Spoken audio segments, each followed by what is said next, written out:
A new clever attack vector, Bitcoin became more valuable than gold, and US told Taiwan to stop providing its AI processors to China, coming up in RH News. Our first story is about a new technique for viruses to avoid detection, and I gotta say, it's pretty simple and quite ingenious. According to this amazing article by The Perception Point, security researchers discovered that some threat actors were using zip files concatenation feature to hide the malware inside. Before we see how this method actually works, we need to learn how the zip files work, especially the concatenation feature. And luckily, Perception Points does an amazing job explaining it, so I'm just gonna paraphrase them here. Generally speaking, there are three significant parts of a zip file. First up, we've got file entries. These are the actual things you want to compress. Each of these entries include the metadata as well, like name, modification date, file size, or other applicable aspects. Secondly, we've got the central directory. It exists at the very end of the archive, contains all the file names and the location of the contents. The purpose of this is to have zip readers look at the central directory and know exactly where all the files are located, what are they called, and other useful info. So instead of going through the entire zip file sequentially, it speeds up the entire process. And finally, we've got EOCD, or end of central directory. This marks the end of central directory while containing important metadata about the central directory. Software look at this part to see where the central directory starts. Multiple zip files are added into a single zip file, which is fine, nothing complicated about that. But the trick is the zip file contains multiple central directories, each of them pointing to different files. This essentially tricks the software and the antivirus. Depending on which archiving software you use, that might only read the central directory of the legitimate file and not the payload. Perception Point explains that 7-zip gives you a warning, Windows Explorer can have some trouble parsing through, and WinRAR displays the whole thing. This makes me insanely proud to be a part of the RAR gang. WinRAR for life. The freeware Auto8 script can be utilized in conjunction with the zip file to automate some of the tasks.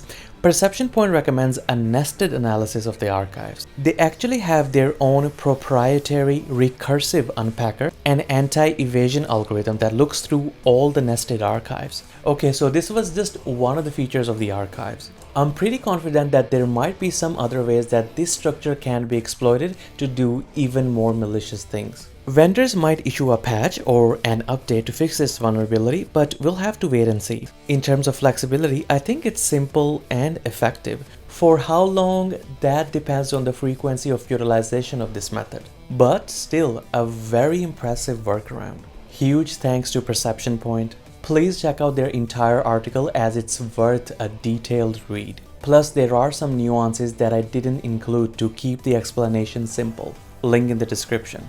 Our second story is about Bitcoin hitting an all-time high. Seriously, I thought we were over this volatile currency, but I guess not. At the time of writing this script, it's worth more than gold. $97,000 per Bitcoin. CNBC, along with other experts, point out that the surge is the result of Trump winning the presidential election, and people are also speculating that this might be a lucrative investment for the next 4 years. The billionaire meme lord is definitely on Trump's side, and given how he triggered a crypto market event every time he tweeted or even mentioned Dogecoin, I can see the reasoning. However, it still remains volatile, and any potential investment should be accompanied with a lot of research and caution. Nothing is too big to fail, and we've seen time and time again where Bitcoin hit never before seen values. And to illustrate my point, here's the ad for FTX. Like I was saying, it's FTX. It's a safe and easy way to get into crypto. I don't think so. And I'm never wrong about this stuff. Never.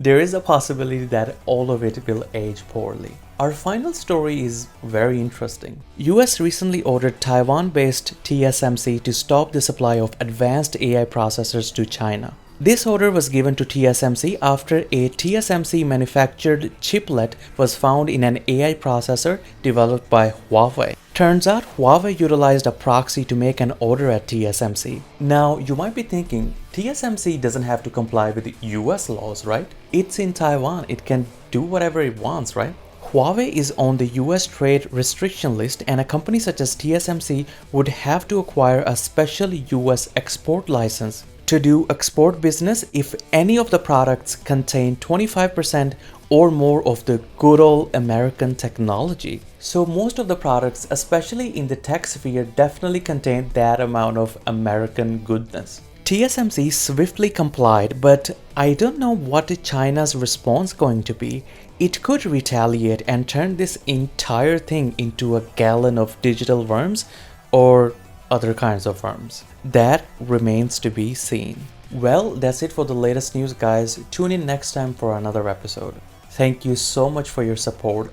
Please like and subscribe because... I mean, if someone's no longer useful to me, why would I keep them alive, right? You're talking about script writing, right? Not real life. Wouldn't you like to know? Security. Security. Security. This is Rogue Hat. Catch you guys later.